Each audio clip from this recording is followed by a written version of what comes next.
My Lords, I declare my interest as the Director of the Free Speech Union, and I congratulate the 4 new members on their excellent speeches.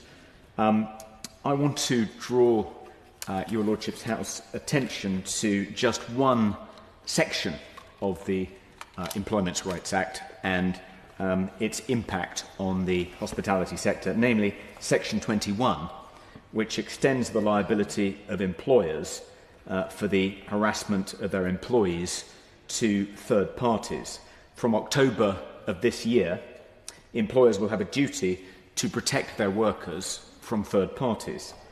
I should make clear that we're not talking about third-party sexual harassment, which they were already liable for, but third-party non-sexual harassment. And what does that mean for the hospitality sector? It means employers will have to take all reasonable steps, those are the words in the Act, to protect their employees from harassment by customers. That might not sound too onerous until you factor in that harassment includes indirect harassment, which has been defined by the Employment Tribunal as including overheard conversations, remarks, comments, jokes that an employee may find offensive or upsetting in virtue of their protected characteristics. And it's for that reason that the Free Speech Union has been referring to Section 21 as the banter ban. A couple of weeks ago, the government quietly released a 40-page impact assessment about Section 21 that says it's likely to cost the owners of small businesses £23.7 million to familiarise themselves with their new legal obligations, with ongoing costs of £124,000 a year for 10 years. The total cost during that period, it says, could be as high as £59 million. That is, of course, a woeful underestimate. One of the assumptions in the impact assessment is that it will take business owners no more than half an hour to master their new duties under Section 21 of the Act. Half an hour. My Lords, that's not the view of the Equality and Human Rights Commission, as set out in a briefing it produced for your Lordship's House when we were debating the bill. The EHRC drew attention to the conflict between Clause 21, as it then was, and existing anti-discrimination provisions. It said a third party may themselves be protected from discrimination, while their conduct could simultaneously be considered harassment by an employee, and that makes the legal balancing between rights and obligations difficult for employers to manage in practice.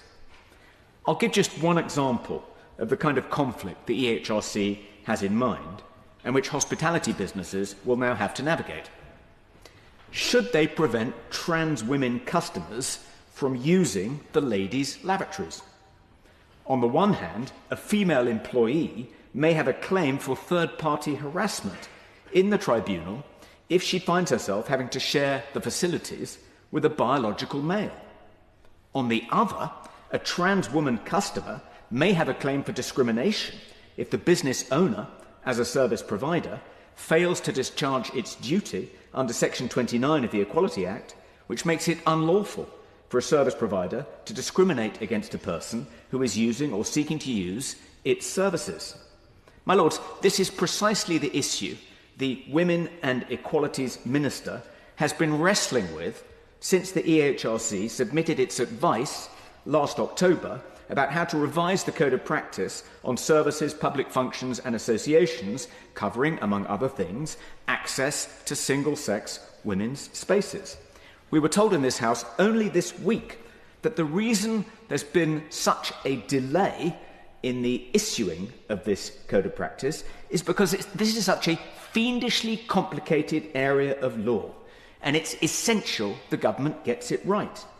Yet, if a government minister can't master this area of law in 3 months, with all the legal resources at her disposal, what hope do publicans have to get their heads around it in half an hour?